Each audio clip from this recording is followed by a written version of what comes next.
नमस्कार मित्रांनो, मी सारंग अशोक बाबर माझ्या नवीन ब्लॉगमध्ये तुमचे मनापासून स्वागत करतो. आजचा जो ब्लॉग आहे तो आहे सातारा जिल्ह्यातील कोरेगाव तालुक्यामधील देऊर या गावचा. या गावात असणाऱ्या मुधाई देवी देवस्थान या मंदिराबद्दल आज आपण जाणून घेणार आहोत. ब्लॉग आवडल्यास नक्की तुमची प्रतिक्रिया कमेंटमध्ये कळवा. चला तर मग जाणून घेऊयात मुधाई देवीची कथा. तर देऊर गावच्या शेजारील गाव म्हणजेच दहीगाव या ठिकाणी मधोजी चव्हाण हे फार मोठे देवीचे भक्त. ते नित्यनेमाने दर महिन्याला कोल्हापूर येथे देवीच्या दर्शनासाठी जात असत.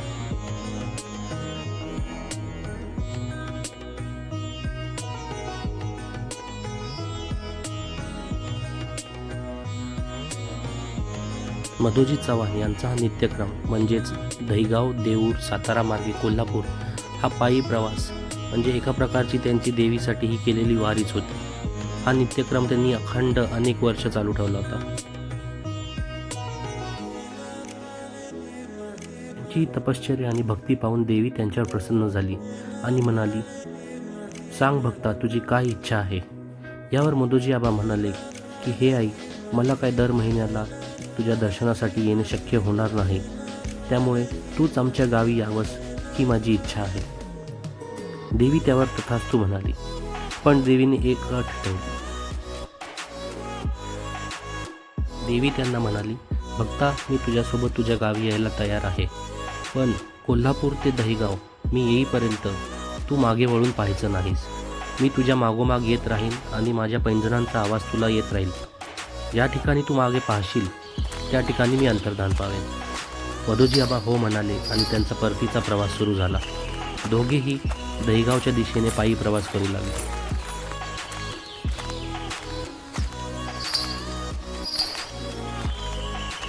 पण अचानक देऊर गावच्या हद्दीत आल्यानंतर मधोजींना देवीच्या पैंजणांचा आवाज यायचा बंद झाला. त्यांनी मागे वळून पाहिले आणि त्या क्षणात देवी त्याच ठिकाणी अंतर्धान पावली. ज्या ठिकाणी मधोजींनी मागे वळून पाहिले त्याच ठिकाणी देवी एका भूमिगत काळ्या खडकात स्थानपन्न झाली. हे पाहून जवळच मधोजींनी आपला देह सोडला. चला तर मग आता प्रत्यक्षात पाहूयात मुधाई देवीचं हे मंदिर आणि त्याचा परिसर.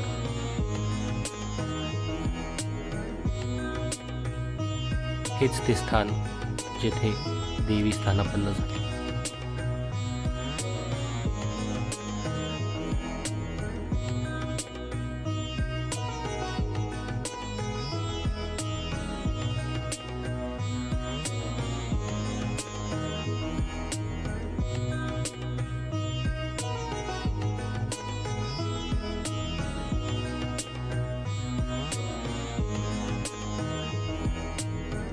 हे मंदिराचे मुख्य प्रवेशद्वार. इथूनच काही पायऱ्या उतरून खाली आपल्याला देवीच्या दर्शनासाठी यावे लागते.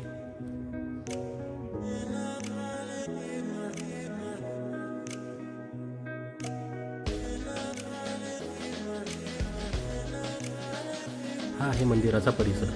इथे इतर देवींचे फोटो सुद्धा गावकऱ्यांनी लावलेले आहेत. आणि हे आहे देवीचे मुख्य मंदिर. येथे येताना आपल्याला नतमस्तक होऊनच यावं लागतं, कारण मंदिर भूमिगत असल्याने येथील उंची जास्त नाही. त्यामुळे बाहेर तुम्ही किती मोठे असाल, देवीसमोर येताना तुम्हाला नतमस्तक व्हावेच लागेल.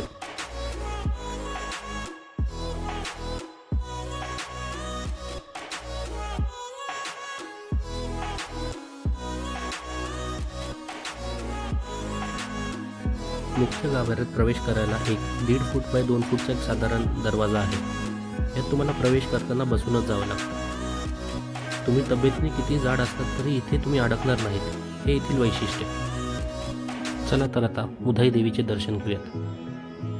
मुख्य गाभाऱ्यात गुडघ्यावरती एक माणूस बसू शकेल एवढीच उंची आहे आणि एका वेळी साधारण 2 ते 3च व्यक्ती आतमध्ये बसू शकतात.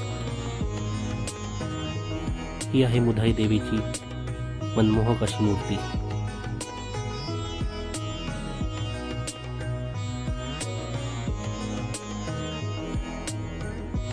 देवीचे दर्शन घेऊन बाहेर आल्यानंतर तुम्हाला मंदिराचा परिसर दगडी बांधकाम केलेला दिसेल.